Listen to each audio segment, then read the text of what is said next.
గౌరవనీయులు మాజీ మంత్రివర్యులు, మాజీ డిప్యూటీ స్పీకర్, అవనిగడ్డ నియోజకవర్గ శాసనసభ్యులు శ్రీ మండలి బుద్ధప్రసాద్ గారికి, తెలుగుదేశం పార్టీ నియోజకవర్గ ఇన్ఛార్జ్ కనపర్తి శ్రీనివాసరావు గారికి, Avanigadda market yard, Challapalli market yard chairperson Kanakadurga గారికి, Avanigadda market yard chairperson Venkateswararao గారికి, డిసిహెచ్ఎస్ డాక్టర్ శేషు గారికి, డాక్టర్ శ్రీనివాస్ గారికి,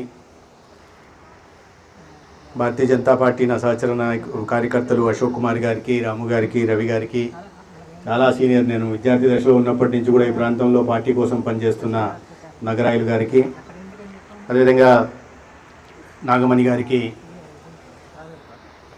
ఇతర సభ్యులకి, ప్రధానంగా హరిబాబు గారికి, నేను ఆసుపత్రిలో చూస్తున్న ప్రతి విషయాన్ని దగ్గరుండి పట్టించుకుంటూ హెచ్డిఎస్ సభ్యులుగా ఇద్దరు హరిబాబు గారు, కనకదుర్గ గారు చాలా అద్భుతంగా పనిచేస్తున్నారు. అందరికీ నమస్కారం. ముఖ్యంగా చల్లపల్లి గ్రామ ప్రముఖులకి, ఆసుపత్రి వైద్య సిబ్బంది, డాక్టర్లకి, నర్సింగ్ స్టాఫ్కి, శానిటేషన్ స్టాఫ్కి అందరూ కూడా నమస్కారాలు తెలియజేస్తున్నాం. దాదాపు 2 నెలల నుంచి ఒకసారి చల్లపల్లికి వెళ్దాం. అవనిగడ్డ నియోజకవర్గంలో రాష్ట్ర ప్రభుత్వం చంద్రబాబు నాయుడు గారు ముఖ్యమంత్రి అయిన తర్వాత, పవన్ కళ్యాణ్ గారు ఉప ముఖ్యమంత్రి అయిన తర్వాత అవనిగడ్డ నియోజకవర్గానికి నిధులు ఇచ్చారు. గ్రామాల్లో ఆయుష్మాన్ ఆరోగ్య మందిర్ నిర్మాణం కోసం దాదాపు 10 కోట్ల నిధులు ఇచ్చారు కదా, వాటికి పూర్తయ్యాయి, శంకుస్థాపన చేద్దామని ఒకటి. అదేవిధంగా ఈ చల్లపల్లిలో కూడా అది గేటు కావచ్చు, లేదా సెప్టిక్ ట్యాంక్ కావచ్చు, లేకపోతే బయోమెడికల్ వేస్ట్ కోసం గదులు కావచ్చు, లేదా షెడ్ కావచ్చు, ఇవన్నీ కూడా చిన్న చిన్న పనులు అయినప్పటికీ కూడా రాష్ట్ర ప్రభుత్వం ప్రత్యేకంగా దీని మీద దృష్టి పెట్టింది. వీటిని పూర్తి చేసాం, దీన్ని ప్రారంభించుకుందామని బుద్ధప్రసాద్ గారు చాలా రోజులుగా, దాదాపు 2 నెలలుగా చెబుతున్నారు. గతంలో అనేక కారణాల వల్ల, అసెంబ్లీ ఉన్న కారణంగా, ఇతర కార్యక్రమాల కారణంగా కుదరలేదు. ఆ మంచి రోజు ఇవాళ వచ్చింది. ఈ సందర్భంగా మీ అందరినీ కలిసే అవకాశం కలిగించినందుకు నేను సీనియర్ నాయకులైన మండలి బుద్ధప్రసాద్ గారికి ప్రత్యేకంగా ధన్యవాదాలు తెలియజేస్తుంటాను. చాలా చిన్న చిన్న విషయాల మీద దృష్టి పెట్టేవారు. ఒక గ్రామంలో లక్ష్మీపురంలో ఇప్పుడే చిన్న ఆయుష్మాన్ ఆరోగ్య మందిర్ 36 లక్షలతో కట్టి తీసుకురావడం జరిగింది, పూర్తి చేయడం జరిగింది. ఇక్కడ కూడా చిన్న చిన్న విషయాల్ని మామూలుగా ఎమ్మెల్యేలు లేదా గతంలో మంత్రులుగా, డిప్యూటీ స్పీకర్లుగా పెద్ద పెద్ద పదవుల్లో చేసిన వాళ్ళు చిన్న చిన్న విషయాల మీద దృష్టి పెట్టారు. అయ్యా మేము ఈ స్థాయిలో చేశాం కదా, గేట్ కట్టారా లేదా నేను చూసుకోవాలన్నా, షెడ్ కట్టారా లేదా నేను చూసుకోవాలన్నా, ఆ గ్రామంలో లక్ష్మీపురంలో పేదలకు అందుబాటులో తేవడం కోసం చిన్న ఆసుపత్రిని కట్టడం కూడా నేను దృష్టిలో చూడాలన్నా అని కాకుండా అవన్నీ వారే దగ్గరుండి చూస్తూ వాటిని అన్ని నిర్మాణం అతి త్వరగా మిగతా జిల్లాల్లో అన్నిటికన్నా ముందు అవనిగడ్డలో పూర్తయ్యాయి. అంటే ఇక్కడ ప్రజల పట్ల, ఈ నియోజకవర్గంలో వారిని అందరినీ వారి ఆరోగ్యం పట్ల ఆయనకున్న చిత్తశుద్ధి, ఇక్కడ ఉంటున్న అందరినీ తన కుటుంబ సభ్యులుగా భావించి వారి ఆరోగ్య సంరక్షణ మీద ఆయన తీసుకుంటున్న శ్రద్ధ, పెడుతున్న శ్రద్ధను చూసి ఈ సందర్భంగా అర్థం చేసుకోవాల్సింది. అందుకనే ఈ కాబోలు ఈ నియోజకవర్గం ప్రజలు మళ్ళీ అనేక సమస్యల మధ్య కూడా బుద్ధప్రసాద్ గారిని ఎన్నుకుంటున్నారు. ఎందుకంటే ఒక మంచి ఎమ్మెల్యే ఉంటే మన గ్రామం, మన ఊరు బాగుపడుతుంది, మన నియోజకవర్గం బాగుపడుతుంది, తద్వారా జీవన ప్రమాణాలు పెరుగుతాయి, స్థితిగతులు మారుతాయి అనే ఉద్దేశంతో మీరు కూడా వారిని అదే రకంగా అభిమానిస్తూ ఎమ్మెల్యేగా గెలిపిస్తూ వస్తున్నారు. అందుకని సీనియర్ నాయకులు వారు అసెంబ్లీలో మాట్లాడుతున్నప్పుడు కూడా, అసెంబ్లీలో రాష్ట్రంలో ప్రస్తావించాల్సిన సమస్యలు చాలా ఉంటాయి, కానీ ఎప్పుడు అసెంబ్లీలో మైక్ తీసుకున్నా కూడా నియోజకవర్గం గురించి మాట్లాడుతుంటారు. నేను ఎప్పుడు కనిపించినా నాకు ఒక్కోసారి కనిపించాలంటే భయం. ఇట్లా వస్తుంటే ఇటు వెళ్ళిపోతుంటా, ఏమడుగుతారో, ఆసుపత్రి ఎప్పుడు కడతారు, ఈ మెడిసిన్ ఎప్పుడు ఇస్తారు, నాకు చల్లపల్లి ఆసుపత్రికి ఎక్స్రే మిషన్ లేదు అన్నారు, ఎక్స్రే మిషన్ వచ్చేసింది. చల్లపల్లి ఆసుపత్రికి పంటి సమస్యలతో వచ్చే వాళ్ళు చాలామంది వస్తున్నారు, అది లేదు అన్నారు. సంవత్సర కాలంలో డెంటల్ చైర్ కూడా వచ్చేసింది. ఆపరేషన్ చేయాలంటే మళ్ళీ ఇక్కడి నుంచి బందరు పోవాల్సి వస్తుంది అని చెప్తే ఇక్కడ ఓటీ థియేటర్ కూడా సిఎస్ఆర్ దీని కింద తీసుకురావడం జరిగింది.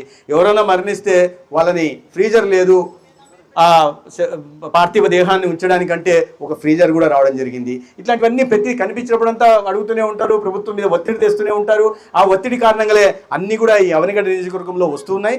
చల్లపల్లి దీనికి కూడా వచ్చాయి. ఇప్పుడు కొత్తగా నన్ను పిలిచి, నేను ఏదో పాపం అభిమానంతో పిలిచారేమో సీనియర్ నాయకులు కదా, నేను సీడ్కి వచ్చిన తర్వాత నాకు ఫిట్టింగ్లు పెడుతున్నారు. వచ్చారు కదా, చూశారు కదా, అది పూర్తి చేయండి. దీని ముందు 30 పడకల ఆసుపత్రిని 50 పడకలు చేయమన్నారు. 50 పడకలు అయితే ప్రభుత్వం తీసుకెళ్ళి చేద్దామని నేను అనుకుంటుంటే మళ్ళీ చివరికి వచ్చేసరికి 30 పడకలు 50 పడకలు 50 పడకలు 100 పడకలు చేయండి అని చెప్పడం మొదలుపెట్టారు.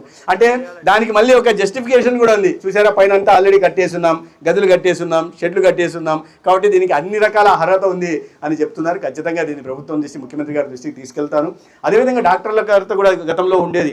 వాళ్ళ డాక్టర్లు ఖాళీలు కొన్ని ఉన్నప్పటికీ కూడా దాదాపు మొత్తం ఇక్కడ 31 సిబ్బంది ఉండాల్సి ఉంటే దాంట్లో 28 మంది సిబ్బంది ఉన్నారు. నిన్నే ఒక డాక్టర్ మేడం ప్రమోషన్ వచ్చి, అంటే టెర్షరీ హెల్త్ కేర్కి లాటరల్ ఎంట్రీ కింద వారు వెళ్తున్నారు, అది ఖాళీ వస్తుంది. ఆ ఖాళీలు కూడా గుర్తించడం జరిగింది. ఇవాళ కొత్తగా నియామకాలు చేపడుతున్నాం. రాష్ట్ర వ్యాప్తంగా 8600 మంది కొత్త నియామకాలు చేపట్టాం. ఎక్కడ చూసినా వచ్చినప్పుడు ఎక్కడ చూసినా ఖాళీలు ఉండేవి. రోజు పేపర్లో నెగిటివ్ న్యూస్ ఉండేది. ఏమంటే డాక్టర్ లేడు, డాక్టర్ ఉంటే నర్సు లేడు, నర్సు ఉంటే కింద స్టాఫ్ లేరు, వాళ్ళందరూ ఉంటే మందులు లేవు. ఇటువంటి అనేక రకాల సమస్యలు ఉండేవి. వాటిని అధిగమించి వాళ్ళ మందులు సప్లై చేయడం మొదలుపెట్టాం. మందుల మీద కూడా గత ప్రభుత్వం మా మీద అందరి మీద పెట్టిపోయినట్టుగా అప్పులు పెట్టిపోయింది.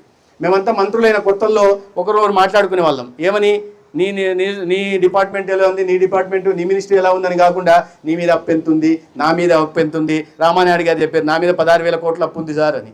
నేను చెప్పేవాడిని, నా మీద ఆరోగ్య శాఖ మీద, ఆరోగ్య శాఖ అంటే ప్రజలకు సేవ చేసే శాఖ, దీంట్లో 6,500 కోట్లు అప్పు పెట్టిపోయినారు. ఇది ఎన్టీఆర్ ఇది ఆరోగ్యశ్రీ కింద 2,500 కోట్లు అప్పు పెట్టారు.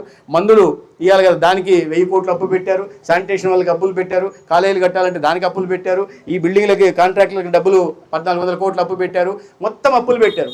గొట్టిపాటి రవికుమార్ గారికి అయితే అప్పుడు ట్రూ అప్ ఛార్జీలు వేసి కూడా ట్రూ అప్ ఛార్జీలు వేసి ఏకంగా 1,20,000 కోట్లు అప్పులు పెట్టిపోయారు. నీ మీద అప్పు ఎంత ఉంది, నా మీద అప్పు ఎంత పరిస్థితి నుంచి ఇవాళ పరిస్థితులను అధిగమించి మంచి దీంట్లో గాడిలోకి తీసుకొచ్చే ప్రయత్నం ఇవాళ చంద్రబాబు నాయుడు గారి నాయకత్వంలో మనందరి ప్రియతమ నాయకుడు నరేంద్ర మోడీ గారి సహకారంతో ఇవాళ రాష్ట్రంలో జరుగుతూ ఉంది. దాని కారణంగానే ఈ ఖాళీల నియామకాలు కూడా చేయడం జరిగింది. నేను చెప్పినట్టుగా ఇప్పుడు ఎక్విప్మెంట్ ఏమేమి ఎక్విప్మెంట్ ఉన్నాయో ఈ సంవత్సర కాలంలో చెల్లపల్లికి తీసుకురావడం జరిగింది. నాణ్యమైన వైద్య సేవలు అందించాలనే ఉద్దేశంతో మీ ఎమ్మెల్యే గారు ఒకవైపు పరితపిస్తున్నారు, రెండో వైపు నిరంతరం రాష్ట్ర ప్రభుత్వం దానికోసం ప్రయత్నం చేస్తూ ఉంది. డాక్టర్లు కూడా ఇవాళ గతంలో అడిగేవాళ్ళు లేరు, జవాబుదారీతనం ఉండేది. ఎవరైనా రావచ్చు, ఎప్పుడైనా పోవచ్చు ఆ రకంగా. ఇప్పుడు ప్రభుత్వం చాలా కఠినంగా ఉంటుంది. ఎవరైనా డాక్టర్లు సమయానికి రాకపోయినా, వైద్య సిబ్బంది సమయానికి రాకపోయినా నోటీసులు ఇస్తున్నాం, FRS తీసుకొస్తున్నాం. మంచి పనిచేసే డాక్టర్లు ఉన్నారు. ఇవాళ చూస్తున్నాం, ఒక్క డాక్టర్ సురేంద్ర అనే డాక్టరు ప్రతిరోజు 100 మందిని చూస్తున్నాడంటే అంతమందిని ఆయన చూడవసరం లే. ఆయన జనరల్ మెడిసిన్ డాక్టర్, అంతమందిని చూడాలి. మీరు ప్రభుత్వ ఆసుపత్రులు అనేసరికి డాక్టర్లు రారు, వీళ్ళ మీద మనం పత్రం చేయొచ్చు ప్రజలు అనుకుంటారు. కాదు, ప్రభుత్వ ఆసుపత్రుల్లో నిజంగా ప్రైవేటు దీనికన్నా చాలా అంకితభావంతో పనిచేసే డాక్టర్లు ఉన్నారు. డాక్టర్ సురేంద్ర లాంటి అందరి డాక్టర్లు, నేను ఒకరికి పేరు ప్రత్యేకంగా ఎందుకు ప్రస్తావిస్తున్నా అంటే ఒక వ్యక్తి 100 మందిని చూస్తున్నారు. ఇవాళ నేను చాలామంది పేషెంట్ల లోపల మాట్లాడితే బాగా ఏమన్నా వస్తూనే వెయిట్ చేయించారా, వేచి ఉండేలాగా చేశారు, లేదు వెంటనే చేర్చుకున్నారు. మరి బాగా చూసారా డాక్టర్, నవ్వుతా చూశారు. నర్సింగ్ స్టాఫ్ ఏమైనా విసుక్కుంటున్నారు, అస్సలు లేదు. మందులు ఇస్తున్నారు, భోజనం పెడుతున్నారు. మరి ఎలా ఉంది ఇప్పుడు? బాగుంది. అంటే పేషెంట్లు వాళ్ళ సమస్యలతో గ్రామీణ ప్రాంతాలు పాము కాటుతో వస్తారు, ఇంకో సమస్యతో వస్తారు. వచ్చిన తర్వాత మేము ఒకటే చెప్తాం డాక్టర్లకు, మా వైద్య నర్సింగ్ స్టాఫ్కి కానీ అందరికీ, వచ్చిన పేషెంట్ వాళ్ళ సమస్యలతో వస్తాడు, చాలా దీనంగా మొహం పెట్టుకొని వస్తాడు, వచ్చి వాళ్ళ బాధలు చెప్తాడు. వస్తేనే మీరు ముందు వాళ్ళని నవ్వుతూ రిసీవ్ చేసుకుని వాళ్ళ సమస్యలు ముందు మీరు వినండి. అయిపోయిన తర్వాత సంబంధిత డాక్టర్ దగ్గర పోమండి. ఆ డాక్టర్ కూడా నవ్వుతూ వాళ్ళని వినమని, వాళ్ళు ఏం చెప్తారో పేషెంట్కి వినాలా. ఎందుకంటే పేషెంట్లకు ఎట్లుంటుందంటే వాళ్ళే నిర్ణయించుకొని వస్తారు. సార్ నాకు ఇదేంటి సార్, నాకు ఎక్స్రే కావాలి సార్ అంటారు. ఎక్స్రే ఎందుకు అవసరం ఉంది? డాక్టర్ చూసి నిర్ణయించాలా. అటు కాకుండా పేషెంట్లు చెప్పుకొని వచ్చేస్తారు, నాకు ఈ మంది సార్ అని కూడా అడుగుతుంటారు. అలా కాకుండా డాక్టర్ అందుకే ఓపికగా వినాలా, విని చివరిగా పూర్తిగా వాళ్ళ అవసరం ఉన్న వైద్యాన్ని అందించాలా. వాళ్ళు అయిపోయిన తర్వాత ప్రిస్క్రిప్షన్ ఇవ్వాలా. వాళ్ళవన్నీ డిజిటల్ ఎంట్రీ కూడా వేసుకోవాల్సిన ఇది ఉంది.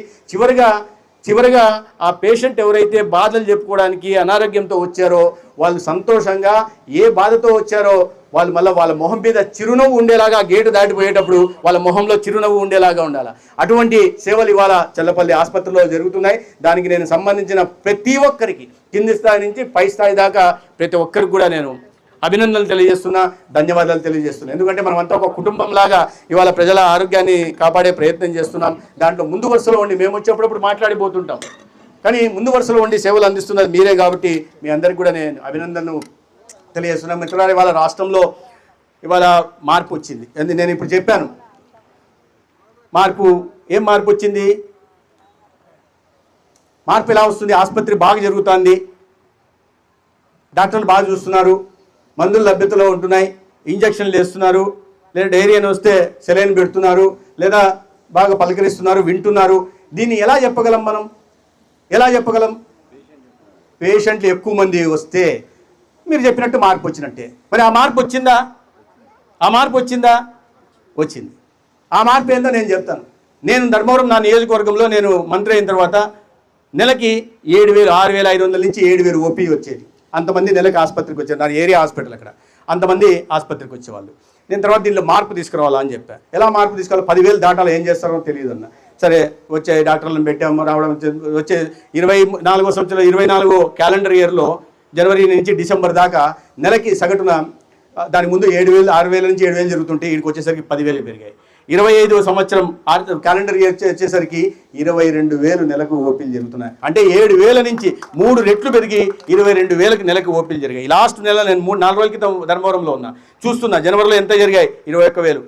ఫిబ్రవరిలో ఎట్లా జరిగాయి? 23,000. మార్చిలో ఎంత జరిగాయి? 21,000. అంటే సగటున 22,000 ఓపీలు జరుగుతున్నాయి. ఇదే మార్పు, తీసుకొచ్చిన మార్పు. ఇక్కడ కూడా చూస్తే 23వ సంవత్సరంలో 44,000 ఓపీలు జరిగితే ఈ సంవత్సరంలో 55,000 జరిగాయి. అంటే ఎంత పెరిగాయి?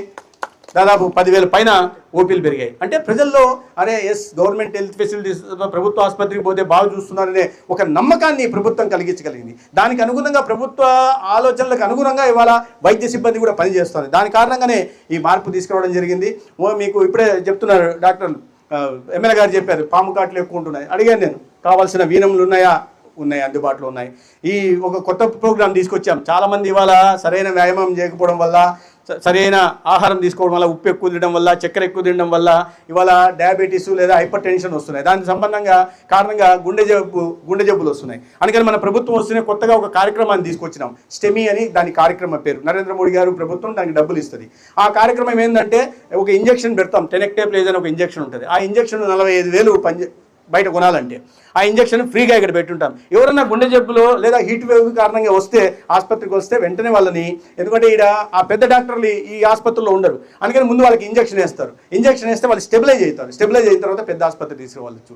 రాష్ట్ర వ్యాప్తంగా 5,000 మంది ప్రాణాలను మనం కాపాడితే ఒక చల్లపల్లిలో 43 మంది ప్రాణాలని కాపాడగలిగాం. ఒక గ్రామంలోనే 43 మంది ప్రాణాలని మనం కాపాడుకోగలిగాం. ఇది గొప్ప విషయం. దీని కారణం అదే కాకుండా క్యాన్సర్ కూడా కేసులు పెరుగుతున్నాయి. అందుకని క్యాన్సర్ పరీక్షలు నిర్వహించే ప్రయత్నం చేస్తున్నాం. ఉచితంగా క్యాన్సర్ పరీక్షలు నిర్వహిస్తున్నాం. మన ముఖ్యమంత్రి గారు మరింత అడుగు ముందుకేసి, ఆయన టెక్నాలజీ గురించి ఎక్కువ మాట్లాడుతుంటారు కదా, ప్రతి ఒక్కరిది అవ్వ వచ్చింది అనుకున్నాం ఆసుపత్రికి, అవ్వ పేరేంది, తర్వాత డిజిటల్ ఎంట్రీ అయిపోతుంది, ప్రతిదీ కంప్యూటర్లో ఎంట్రీ అయిపోతుంది. మళ్ళీ తర్వాత ఆమె సంవత్సరం తర్వాత 2 ఏళ్ళ తర్వాత వచ్చిందనుకో, పోయిన సంవత్సరమో 2 సంవత్సరాల ముందు ఆమె ఏమేమి ఉండిందో, ఆమె సమస్య ఏముంది, ఆ రోజు ఏం మందు వాడింది, ఏం పరీక్షలు నిర్వహించినారు, ఎక్స్రే నిర్వహించారా, ఇంకోటి చేశారా, లేకపోతే సెలైన్ ఎక్కించారా, వివరాలన్నీ దాంట్లో ఉంటాయి. దాని కారణంగా మళ్ళీ ఇంకోసారి ఎక్స్రే చేయాల్సిన అవసరం లేదు. మళ్ళీ డాక్టర్ తెలిసిపోతుంది కేసు స్టడీ ఏంది, ఈమెకి ఏమి ఇబ్బందులు ఉన్నాయి. అందుకని డిజిటల్ రికార్డు ప్రతి ఒక్కరిది డిజిటల్ హెల్త్ రికార్డును చేస్తున్నాం. రాబోయే రోజుల్లో ఇంకో స్టెప్ ముందుకేసి క్యాన్సర్ గురించి మీరందరూ చాలామంది మహిళా మనులు ఎక్కువ మంది ఉన్నారు ఇక్కడ, మీరందరూ కూడా గుర్తు చేసుకోవాల్సిన అవసరం ఉంది. క్యాన్సర్ కేసులు బాగా పెరుగుతున్నాయి. అందుకని ప్రభుత్వం ఉచితంగా క్యాన్సర్ పరీక్షలు నిర్వహిస్తారు. మీరు ఏదో పెద్ద ఆసుపత్రికి ఎక్కడికో పోయి క్యాన్సర్ పరీక్షలు నిర్వహించిన అవసరం లేదు. మన ఊర్లోనే ఆయుష్మాన్ ఆరోగ్య మందిర్లో మన ఆశా వర్కర్లు, మన ఏఎన్ఎంలు వచ్చి పరీక్షలు నిర్వహిస్తారు. నోటి క్యాన్సర్ కేసులు ఎక్కువ ఉంటున్నాయి, బ్రెస్ట్ క్యాన్సర్ కేసులు ఎక్కువ ఉంటాయి, గర్భాశయ ముఖద్వార క్యాన్సర్ ఎక్కువ ఉంటాయి, సర్వైకల్ క్యాన్సర్ అంటారు. వీటి కారణంగా దాదాపు ఈ క్యాన్సర్ మొత్తం కేసుల్లో 70% ఈ 3 కారణాలకు వస్తున్నాయి. ఈ 3 కూడా మనం నివారించడానికి అవకాశం ఉంది. మనం టొబాకో, మగవాళ్ళు అయితే సిగరెట్ తాగుతుంటారు, లేదా పొగాకు నమ్ములుతుంటారు, లేదా ఆరోగ్యం సరిగా పళ్ళ సంరక్షణ సరిగా చేసుకోరు, సరిగా పళ్ళు దోముకోరు. దాని కారణంగా క్యాన్సర్ వచ్చేది. నోటి క్యాన్సర్ వస్తే తర్వాత బతకడం కష్టమవుతుంది. అదేవిధంగా రొమ్ములో చాలామంది అనుకోరు, రొమ్ములో చిన్న గడ్డ వచ్చి ఉంటుంది, నొప్పి లేదులే, ఏం లేదులే అనుకుంటారు, కానీ అది క్యాన్సర్గా పరిణమించేది. మా అక్క బాగా చదువుకుందామా, బ్యాంక్ ఆఫీసర్గా ఉంది. మా అమ్మ కూడా క్యాన్సర్తో చనిపోయింది. కానీ మా అమ్మకి పెద్దగా చదువు లేదు కాబట్టి ఆమె తెలుసుకునేసరికి నెల రోజుల్లోనే క్యాన్సర్ అని తెలిసింది. ఆసుపత్రికి తీసుకెళ్ళాం. అప్పట్లో ఆర్థిక స్తోమత మాకు లేదు, చూపించేయలేదు. అమెరికా తీసుకెళ్ళాలా, ఇల్లు అమ్మితే కానీ తీసుకెళ్ళలేని పరిస్థితి. ఈ లోపల మా అమ్మగారు చనిపోయారు. తర్వాత మా అక్క బాగా చదువుకుందామా, బ్యాంక్ ఆఫీసర్ ఉండేది, ఆమెకు కూడా క్యాన్సర్ వచ్చింది. బ్రెస్ట్ క్యాన్సర్ వస్తే సరే వచ్చింది, ఆమె కొద్దిగా బ్యాంక్ ఆఫీసర్ ఉండేది కాబట్టి సర్జరీ చేయించాం. 2 సంవత్సరాల తర్వాత మళ్ళీ ఆమె కూడా మళ్ళీ రికరెన్స్ వచ్చి మళ్ళీ చనిపోయింది. దాని గురించి మనం ఆలోచించి ఆంధ్రప్రదేశ్లో ఏం చేయాలని చెప్పి అంటే మా ముఖ్యమంత్రి గారు ఒక మాట చెప్పారు, అందరికీ ఉచితంగా క్యాన్సర్ పరీక్షలు రాష్ట్రంలో నిర్వహించండి అని. అందరికీ ఇవాళ ఓరల్ క్యాన్సర్కి, బ్రెస్ట్ క్యాన్సర్కి, సర్వైకల్ క్యాన్సర్కి 18,000 మంది ఆశా వర్కర్లకి, ఏఎన్ఎంలకి, మెడికల్ ఆఫీసర్లకి, స్పెషలిస్టులకి, సూపర్ స్పెషలిస్టులకి ట్రైనింగ్ ఇచ్చి ఇవాళ ఉచితంగా పరీక్షలు నిర్వహిస్తున్నాం. ఎవరికైనా క్యాన్సర్ బారిన పడితే కాపాడే ప్రయత్నం చేస్తున్నాం. నాకేమవుతుందిలే అని అనుకుంటుంటారు. బ్రెస్ట్ క్యాన్సర్కి, ఓరల్ క్యాన్సర్కి ఎవరైనా పరీక్ష నిర్వహించుకున్నారా? ఎవరైనా వచ్చి చేశారా? ఇక్కడ ఎవరైనా క్యాన్సర్ పరీక్షలు మన గ్రామాల్లో చేస్తున్నారు. మనం గ్రామాల్లో విలేజ్ హెల్త్ క్లినిక్ పై చేయించుకోవాలా? ఆశాలు ఏందేమో చెప్తే చేస్తారు, వెళ్ళి చేయించుకోవాల్సిన ఏముందిలే అనుకుంటే తర్వాత ఇబ్బంది అవుతుంది. ప్రాథమికంగా నివారించుకోవచ్చు, లేదా వస్తే మొదటి దశలోనే కనుక్కుంటే ఉచితంగా 25 లక్షల దాకా ప్రభుత్వమే ఖర్చు పెట్టి వాళ్ళని ప్రాణాన్ని కాపాడే ప్రయత్నం చేస్తుంది. ఎందుకంటే చాలా సీరియస్ కేసులు ఉన్నాయి. మీరు చెప్తే సంఖ్యలు ఆశ్చర్యపోతారు. 15,75,000 కేసులు, 15,60,000 కేసులు పోయిన సంవత్సరం, ఒక్క సంవత్సరమే కొత్త క్యాన్సర్ కేసులు వచ్చాయి దేశంలో. దాంట్లో 8,60,000 మంది చనిపోయారు. 73,000 కొత్త క్యాన్సర్ కేసులు మన రాష్ట్రంలో వచ్చాయి. దాంట్లో 42,000 మంది చనిపోయారు. అంటే చనిపోకుండా మనం క్యాన్సర్ ముందు గుర్తిస్తే కాపాడుకోవడానికి అవకాశం ఉంది. కాబట్టి ఆ దిశగా ప్రభుత్వం చేస్తున్న వాటిని అన్నింటినీ సద్వినియోగం చేసుకోవాల్సిందిగా నేను కోరుతున్నాను. ప్రధానంగా ఈ సీకేడీ కేసులు పెరుగుతున్నాయి. సీకేడీ కేసులు, కిడ్నీ కేసులు బాగా పెరుగుతున్నాయి. వాటిని ఏం చేయాలి? దానికి అనుగుణంగా ఈ డయాలసిస్ సెంటర్లు ఉండేవి కాదు. మన ప్రభుత్వం వచ్చిన తర్వాత, కూటమి ప్రభుత్వం వచ్చిన తర్వాత మీరు ఆశ్చర్యపోతారు, 2019 నుంచి 2024 దాకా మొత్తం 19 డయాలసిస్ సెంటర్లు రాష్ట్రంలో వస్తే 5 సంవత్సరాలకు గాను ప్రధానమంత్రి, అది మళ్ళీ కేంద్ర ప్రభుత్వం నుంచి డబ్బులు వస్తాయి. 19 వస్తే మనం ఈ 2 సంవత్సరాలు ఇంకా పూర్తి కాల. జూన్కి 2 సంవత్సరాలు పూర్తి అవుతుంది. మేమంతా ప్రమాణ స్వీకారం చేసింది జూన్ 12వ తేదీ. ఇంకా నెల రోజులు సమయం ఉంది. ఇంకా 23 నెలలకే మనం ఈ రాష్ట్రంలో 24 డయాలసిస్ సెంటర్లు తీసుకురాగలిగాం. 5 సంవత్సరాల్లో అంటే 60 నెలల్లో 19 డయాలసిస్ సెంటర్లు వస్తే మనం 23 నెలల్లోనే 24 తీసుకొచ్చాం. అంటే సగటున ప్రతి నెల ఒక డయాలసిస్ సెంటర్ని రాష్ట్రంలో తీసుకొచ్చుతున్నాం. 51 డయాలసిస్ సెంటర్లు మాత్రమే రాష్ట్రం అంతా ఉంటే ఇవాళ 75 సెంటర్లను తీసుకెళ్ళాం. అంటే ప్రతి 3 రోజులకు ఒక డయాలసిస్ చైర్, బెడ్ ఉంటుంది కదా, డయాలసిస్ బెడ్ని ఏర్పాటు చేస్తున్నాం. అంటే ప్రభుత్వంకి ప్రజల మీద, వారి ఆరోగ్యం మీద, వారి ప్రాణాలు పోకుండా కాపాడుకోవడం మీద ఎంత చిత్తశుద్ధి ఉందనే విషయాన్ని ఈ సందర్భంగా మనం అర్థం చేసుకోవాల్సి. ఇవన్నీ నేను ఎందుకు ఈ లెక్కలు చెప్తున్నా అంటే అంత చిత్తశుద్ధి గత ప్రభుత్వంతో పోలిస్తే కానీ మనకు అర్థం కాదు. ఏదో రాజకీయాల్లో లేదా వాళ్ళని తప్పు పట్టడం కోసం చేయట్లేదు. వాళ్ళు అసలు దేని గురించి, ప్రజల ఆరోగ్యం గురించి ఆలోచించలేదు. వాళ్ళు ఎంతసేపు భూత పురాణాలు ఇంకోటో వాటి మీద దృష్టి పెట్టారు తప్పిస్తే ఆరోగ్యం గురించి ఆలోచించే వాళ్ళు కాదు. ఇవాళ లక్ష్మీపురంలో ఒక సెంటర్ని మనం మొదలు పెట్టాం, ఆయుష్మాన్ ఆరోగ్య మందిర్ని. 5 సంవత్సరాలు కేంద్ర ప్రభుత్వం డబ్బులు ఇస్తే 5 సంవత్సరాల్లో 3,105 మాత్రమే కట్టారు. 5 సంవత్సరాల్లో 3,105. మనం 2 సంవత్సరాలు ఇంకా పూర్తి కాలే 4,500 విలేజ్ హెల్త్ క్లినిక్లని కేంద్ర ప్రభుత్వ సహకారంతో దాన్ని PM Ayushman Bharat health infrastructure fund అంటారు, మిషన్ అంటారు. దాని కింద నరేంద్ర మోడీ గారు డబ్బులు ఇస్తే ఇవాళ ముఖ్యమంత్రి గారు కట్టించే పని చేస్తున్నారు. NHM కింద కట్టిస్తున్నారు. 15th ఫైనాన్స్ కమిషన్ కింద గతంలో దారి మళ్ళీ ఇచ్చేవాళ్ళు. ఆ డబ్బుల్ని కేంద్రం నుంచి వస్తే ఆరోగ్యం మీద పెట్టకుండా దారి మళ్ళీ ఇచ్చేవాళ్ళు. ఇప్పుడు అట్లా కాకుండా మళ్ళీ ఆరోగ్య సంరక్షణ దిశగా కూడా చేపట్టడం జరిగింది. అనేక రకాలైన కార్యక్రమాలను ఇవాళ తీసుకొస్తున్నాం. ముఖ్యమంత్రి గారు ఇంకో స్టెప్ ముందుకేసి పేషెంట్లు ఇక్కడ దాకా ఎందుకు రావాలా? పెద్ద ఆసుపత్రి ఎక్కడో గ్రామంలో ఉంటున్న వాళ్ళు ఇక్కడికి రావాలంటే చలపల్లికి రావాలా, లేదా అవనిగడ్డి పోవాలంటే పరీక్షలు నిర్వహించుకోవడానికి కష్టమవుతుంది. అందుకని ఈ 104 వాహనాలు ఏవైతే ఉన్నాయో వాటిలో రాబోయే వచ్చే నెల నుంచి ఇప్పుడే మొదలు పెట్టాం. చిత్తూరు, కుప్పం ముఖ్యమంత్రి గారి నియోజకవర్గంలో చేస్తున్నాం, చిత్తూరు జిల్లాలో చేస్తున్నాం, రాష్ట్రమంతా చేయబోతున్నాం.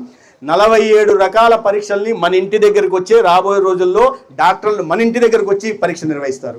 ఏమి ఇబ్బంది ఉందో చూస్తారు. మీకేముంది చూస్తారు. హరిబాబు గారికి ఏం ఇది ఉంది, అన్ని పరీక్షలు నిర్వహిస్తారు. ఏది డయాబెటీస్ ఉందా, రక్తపోటు ఉందా, లేదంటే డయాబెటీస్ మధుమేహం ఉందా, డయాబెటీస్ ఉందా, ఇవన్నీ గమనిస్తారు. దాంట్లో గుర్తిస్తారు, ఒక్కొక్కరిని గుర్తిస్తారు. ఏది రిస్క్ లేకుండా ఉన్నారు, నార్మల్గా ఉన్నారా, లోయర్ రిస్క్లో ఉన్నారా, మీడియం రిస్క్లో ఉన్నారా, హై రిస్క్లో ఉన్నారా, గుర్తించిన తర్వాత వాళ్ళకి తగిన ఆహారపు అలవాట్లు, కొద్దిగా ఫుడ్ కారణంగా కూడా ఎక్కువ ఉప్పు తింటే బీపీలు పెరుగుతాయి, ఎక్కువ రైస్ తింటే డయాబెటీస్ పెరుగుతుంది. వీటన్నిటిని దృష్టిలో పెట్టుకుని వాళ్ళ ఆరోగ్య సంరక్షణ కోసం చిట్కాలు ఇచ్చే దిశగా కూడా వాళ్ళ పరీక్ష నిర్వహించడం, ఉచితంగా పరీక్ష నిర్వహించిన తర్వాత ఫలానా ఆయనకి బాగాలేదు, హరిబాబు గారికి బాగలేదు, ఆయనకి మీడియం రిస్క్లో ఉన్నాడు, మీడియం రిస్క్లో ఉంటున్నప్పుడు ఆయనకు మెసేజ్ వస్తుంది రాబోయే రోజుల్లో. ఏం మెసేజ్? హరిబాబు గారు మీరు మీడియం రిస్క్లో ఉంటున్నారు, మీకు డయాబెటీస్ ఎక్కువ ఉంటుంది కాబట్టి మీరు ఎక్కువగా కార్బోహైడ్రేట్స్ తినకూడదు, రైస్ ఎక్కువ తినకూడదు, బంగాళాదుంపలు ఎక్కువ తినకూడదు, మీరు కావాల్సిన కొర్రలు తినండి, జొన్నలు తినండి, రాగులు తినండి. అంటే పాత అలవాట్లు ఏమున్నాయో మీరు ఆరోగ్యంగా ఉంచడానికి మీకు ఉపయోగపడుతుంది. లేదా శ్రీనివాసరావు గారికి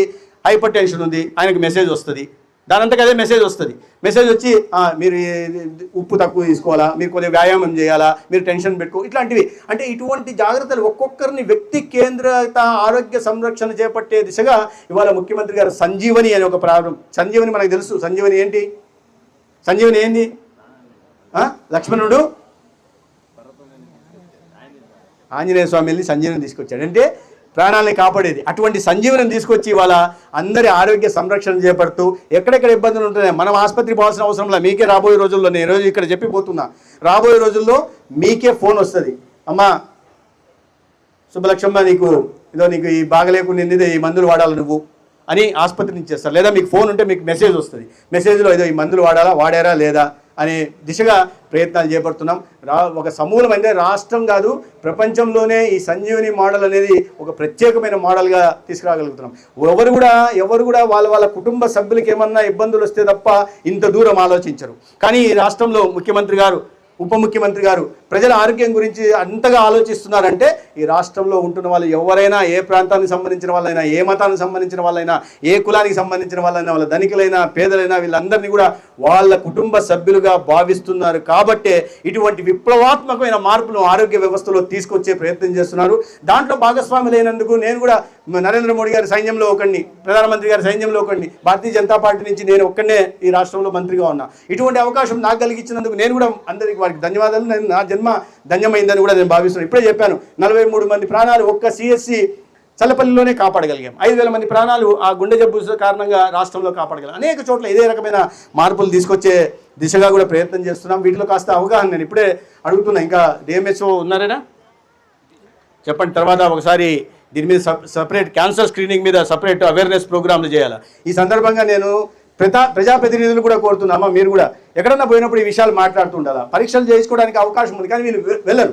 ఏమవుతుందిలే అని, నాకేమవుతుందిలే, నేను అందరు బాగానే కనిపిస్తుంటాం, లోపల క్యాన్సర్ ఎక్కడో మెల్లగా కణితి తయారై ఇబ్బంది పడుతుంది. తర్వాత వచ్చిన తర్వాత కష్టమవుతుంది. మనకందరికీ ఒక సామెత తెలుసు కదా, చేతులు కాలిన తర్వాత. కాబట్టి ఆ పరిస్థితి తెచ్చుకోకుండా జాగ్రత్త. మన ఇంటి దగ్గరకు వచ్చి మన ఊర్లో పరీక్షలు నిర్వహిస్తున్నప్పుడు పరీక్షలు నిర్వహించుకుంటే బాగుంటుందని ఈ సందర్భంగా తెలియజేసుకుంటూ ఇవాళ మంచి ఈ ఎండలో కూడా మీ అందరు వేచినందుకు నేను మీ అందరికీ ధన్యవాదాలు తెలియజేస్తూ ముఖ్యంగా ఒక విషయం మాత్రం చెప్పాలి. ఇవాళ ఇవన్నీ ఆరోగ్య వ్యవస్థనే కాకుండా అనేక రకాల ఇవాళ కరెంట్ ఛార్జీలు పెరగకుండా కరెంట్ ఛార్జీలు తగ్గిస్తున్నారు. పెన్షన్లు ప్రతి నెల 1వ తేదీ అయితే, ఒకవేళ ఆదివారం 1వ తేదీ వస్తే ముందు రోజే వచ్చి పెన్షన్లు ఇస్తారు. అమ్మా ఇస్తున్నారు కదా కదమ్మా, 1వ రోజే వచ్చి ముందు రోజే వచ్చి పెన్షన్ ఇచ్చేస్తున్నారు, ముందు రోజే పెన్షన్ ఇస్తున్నారు. మన ఇంటికి మళ్ళీ మనం సిలిండర్ చేసుకోవాలా, కట్టెలు పొయ్యి చేసుకోవాల్సిన అవసరం లేకుండా ఫ్రీగా 3 సిలిండర్లు ఇచ్చిన మాట ప్రకారం 3 సిలిండర్లు ఇస్తున్నారు. బిడ్డలు ఉన్న వాళ్ళు, ఎవరికన్నా స్కూల్ పోయే పిల్లలు ఉన్నారా? చేతులు ఎత్తండి. తల్లికి వందనం అకౌంట్లో పడుతుందా? తల్లికి అకౌంట్. వ్యవసాయంలో చాలామంది ఉన్నారు, మా రైతు నాయకులు ఉన్నారు ఇక్కడ, ఇది పెట్టుకొని అన్నదాత సుఖీభవ పడతా ఉంది. అన్ని రకాలుగా చేసుకుంటూ మత్స్యకార భరోసా ఇస్తున్నాం, చేనేతలకు అండగా నిలబడుతున్నాం, అనేక రకాల కార్యక్రమాలు తీసుకొస్తూ ఇప్పుడు నేను చెప్పా ముఖ్యమంత్రి గారు ప్రత్యేకంగా అనేక రకాల కార్యక్రమాలు తీసుకొచ్చారని. దాంట్లో ఇంకో కార్యక్రమం ఉంది, అది యాక్చువల్గా మా మంత్రిత్వ శాఖకు సంబంధించింది కాదు, కానీ ఉపయోగము మాకు జరుగుతుంది. ఏందయ్యా ఉపయోగము? ఏంటది ఉపయోగం అంటే శ్రీశక్తి అనే ఒక ప్రోగ్రాం ఉంది. శ్రీశక్తి తెలుసా? శ్రీశక్తి ఏంది? Free bus. ఇప్పుడు ఫ్రీ బస్సు. ఇప్పుడు ఏం ఫ్రీ బస్సు ఏంది? నీ పేరేం పేరక్క? జానకక్క ఏం చేసేది ముందు బాగలేకపోతే ఇక్కడి నుంచి ఏది మచిలీపట్నం పోవాలంటే ఎంత ఛార్జీ? 30 రూపాయలు ఛార్జీ. నేనెందుకు పోవాలా, చూపించుకోవాలా? ఈడ చెప్తారు డాక్టర్, ఈడ మా డాక్టర్ సురేంద్ర చెప్తాడు, అమ్మా నువ్వు ఈడ లేదు, ఈ ఆసుపత్రి చిన్నది కాబట్టి పెద్ద ఆసుపత్రి చూపించుకోవాలా అని. ఆమె పోదు, ఎందుకంటే పనులు ఉన్నాయి ఒకటి, మళ్ళీ 30 రూపాయలు ఛార్జీ పోను, 30 రూపాయలు ఛార్జీ రాను, ఏం పోయిన వాళ్ళని పోయేది కాదు. ఇప్పుడు పోతాను. ఎందుకు పోతుందంటే ఆధార్ కార్డు చూపించు, బస్సు ఎక్కు, మచిలీపట్నం పో, బాగా డాక్టర్ చూపించుకో, మళ్ళీ దిక్కురా. దాని కారణంగా ఆరోగ్యం బాగుపడుతుంది. ఆరోగ్యం బాగుపడుతుందా లేదా? నేను మొన్న ఒక ఆసుపత్రికి పోయా, ఇట్లే ఓపి బాగా పెరిగాయి. ఎందుకు పెరిగాయమ్మా అంటే, అదే సార్ ఆ శ్రీశక్తి తెచ్చినారు కదా, ఆ నర్సు చెప్పింది. శ్రీశక్తి తెచ్చినారు కదా, బాగా వస్తున్నారు సార్, కింద ఆసుపత్రి నుంచి రెఫర్ చేస్తే ముందు వచ్చే వాళ్ళకి పెద్దవాళ్ళు కూడా వచ్చేస్తున్నారు, అందుకని పెరిగిందని. మరి నువ్వేంటమ్మా టైంకి వస్తున్నావా అని అడిగా. సార్ వస్తున్నా సార్ అంటే ముందు కొద్దిగా అట్టట్ట వచ్చేదాన్ని సార్, ఇప్పుడు బస్సు ఉంది సార్, టైంకి ఇంటి దగ్గర వస్తుంది, ఎక్కుతున్నా, ఆసుపత్రికి దిగుతున్నా, బాగా డ్యూటీ చేస్తున్నా, మళ్ళీ ఎదిగిపోతున్నా సార్ అని. పక్కన ఇంకో నర్సు ఉంది, సార్ నేను కూడా చెప్పాలి సార్ అని. మంచిదమ్మా, థ్యాంక్స్ అని చెప్పాను. నేను చెప్పమ్మా పర్లేదు అని. ఏం లేదు సార్, మా అమ్మ అంటే నాకు బాగా ఇష్టం, మా అమ్మగారి ఇల్లేమో అక్కడ, ఇంతకుముందు మా ఆయనేమో ఛార్జీలు ఇమ్మంటే నా వచ్చిన జీతం అంతా దీనికి పోయేది, పోయి రావాలంటే కష్టంగా ఉండేది, ఇప్పుడు బస్సు ఉంది కదా పోయి ఆదివారం సెలవు రోజు మా అమ్మని పోయి చూసుకొస్తుందా సార్ అని. నేను చెప్పాను, నాకు తెలుసమ్మా, కొంతమంది అత్తను కూడా అప్పుడప్పుడు ఎప్పుడో చూసేవాళ్ళు ఇప్పుడు అప్పుడప్పుడు పోయి చూసి వస్తున్నారు అని చెప్పా. మా కనకదుర్గం చెప్పింది, మా ఇంటి పక్కన ఎవరో ఉన్నారు సార్, వాళ్ళు ఇంతకుముందు వాళ్ళ తోడిగోడలతో ఆడబడుచుతో గొడవపడాలంటే ఫోన్లో గొడవపడేవాళ్ళు, ఇప్పుడు అట్ట కాదు, బస్సు ఎక్కి పామర్ దిగి తోడిగోడలతో గొడవపడి మళ్ళీ పెడన్లో దిగి మళ్ళీ ఆడబడుచుతో గొడవపడి మళ్ళీ సాయంత్రం ఇంటికి వస్తున్నారు సార్ అని. అమ్మ నేను చెప్తే బాగుండదు కానీ ఇంకా సౌలభ్యం ఉంది అని. ఇంకా ఏం సౌలభ్యం ఉంది, ఇదేంది బాగుంది, ఆసుపత్రికి పోతున్నాం ఫ్రీగా, టైం పోతున్నాం వస్తున్నాం, తోడిగోడలతో గొడవపడుతున్నాం వస్తున్నాం, ఇవన్నీ కాకుండా ఇంకో సౌలభ్యం ఉంది. ఏంటంటే ఏదన్నా పని మీద మనం ఈ నుంచి మచిలీపట్నం పోయినామనుకో, మార్నింగ్ మేఘ సందేశం మన ఊర్లో చూసుకొని పోవచ్చు, మధ్యాహ్నం మెరుపుకల సీరియల్ మచిలీపట్నంలో చూసుకోవచ్చు, మళ్ళీ కార్తీక దీపం సీరియల్ మన ఊరికి వచ్చి మళ్ళీ చూసుకోవచ్చు. ఈ సౌలభ్యం కూడా ఎందుకు ఈ ముఖ్యమంత్రి గారు ఇంత గత ప్రభుత్వం 10 లక్షల కోట్ల అప్పు పెట్టిపోయింది, ఒక్కొక్కరి మీద 2.5 లక్షలు అప్పు పెట్టిపోయింది. ఇటువంటి ఆర్థిక విధ్వంసం జరిగిన తర్వాత ఇంత మన దగ్గర ఆదాయం లేకపోతే మనం అన్ని కట్ చేసుకుంటాం కదా, దుబారా చేయం కదా. కానీ ముఖ్యమంత్రి గారు ఇది 3,000 కోట్లు ఖర్చు పెడుతున్నారు, ఉప ముఖ్యమంత్రి గారు 3,000 కోట్లు బస్సుల మీద ఉచిత ప్రయాణం చేస్తున్నారు. ఎందుకంటే ఒక్క మహిళ తను కష్టపడి, తనే ఫైనాన్స్ మినిస్టరు, తనే డిఫెన్స్ మినిస్టరు, తనే ఎడ్యుకేషన్ మినిస్టర్, పిల్లల గురించి అన్నీ ఆలోచించుకొని పిల్లల్ని చదివించుకుంటా, ఇంట్లో పనులు చేసుకుంటా, ఇంట్లో వంట చేసుకుంటా, సంసారాన్ని ఈదుకుంటా, రాత్రి ఇంట్లో వేసుకొని వస్తే ఆయన్ని సంతాయించుకుంటా అన్ని జాగ్రత్తలు చూసుకునే ఒక మహిళకి ఆర్థిక స్వాతంత్రము, ఆర్థిక సాధికారత ఇస్తే ఆ కుటుంబం బాగుపడటమే కాకుండా ఆ ప్రాంతం, ఆ ఊరు బాగుపడుతుంది, సమాజం బాగుపడుతుందనే ఉద్దేశంతో ఇటువంటి మంచి కార్యక్రమాలను కూడా తీసుకొస్తున్నారు. అనేక ఇబ్బందులు ఉన్నాయి, ప్రభుత్వం దగ్గర డబ్బులు రావు, ఇప్పటికిప్పటికి వస్తున్నాయా? లేవు. మనకు వచ్చే మనకు ఆదాయం ఏదైతే ఉందో, ఈ రాష్ట్రంలో వచ్చే ఆదాయం, రాష్ట్రంలో రకరకాల మన ట్యాక్సుల పరంగా కానీ ఇంకో పరంగా కానీ వచ్చే ఆదాయం మొత్తం ప్రభుత్వ ఉద్యోగుల జీతాలకి పెన్షన్లకి సరిపోతుంది. అంటే ప్రభుత్వ ఉద్యోగులు ఏదో ఫ్రీగా ఇస్తున్నాం కాదు, వాళ్ళు కష్టపడుతుంటే ఇస్తున్నాం, వాళ్ళకి ఏదో పెద్ద చేస్తున్నాం అని కాదు. ఆదాయం తక్కువ ఉంది, ఆదాయం తక్కువ ఉన్న క్రమంలో కూడా ఇటువంటి అభివృద్ధి కార్యక్రమాలు తీసుకొస్తూ, ఇటువంటి సంక్షేమం తీసుకెళ్తూ, ఎంత ఇబ్బంది అయినా సరే ఆ ఇబ్బందిని ప్రభుత్వంలో అధికారంలో ఉంటూ మేము పడతాం. కానీ ఈ రాష్ట్రంలో ఇబ్బందుల్లో ఉంటున్న ఒక్క పేద కూడా బాధపడకూడదు, నష్టపోకూడదు అనే చిత్తశుద్ధితో ఇవాళ ప్రభుత్వం పనిచేస్తూ ఉంది. ఇది ఎందుకు చేయగలుగుతున్నారు? మళ్ళీ అదే ప్రభుత్వం వచ్చే జరిగేదా? కాదు. మీరు ఎందుకంటే మీరు మార్పు కోరుకున్నారు, ఆ రాక్షస పాలన నుంచి విముక్తి కోరుకుని ఆశీర్వదించి ఇవాళ కూటమి ప్రభుత్వాన్ని నరేంద్ర మోడీ గారి సహకారంతో చంద్రబాబు నాయుడు గారు, పవన్ కళ్యాణ్ గారు చూడడానికి ముగ్గురు లీడర్లను చూస్తుంటే ఎంత ఇదిగా ఉంటుంది. వాళ్ళని అధికారం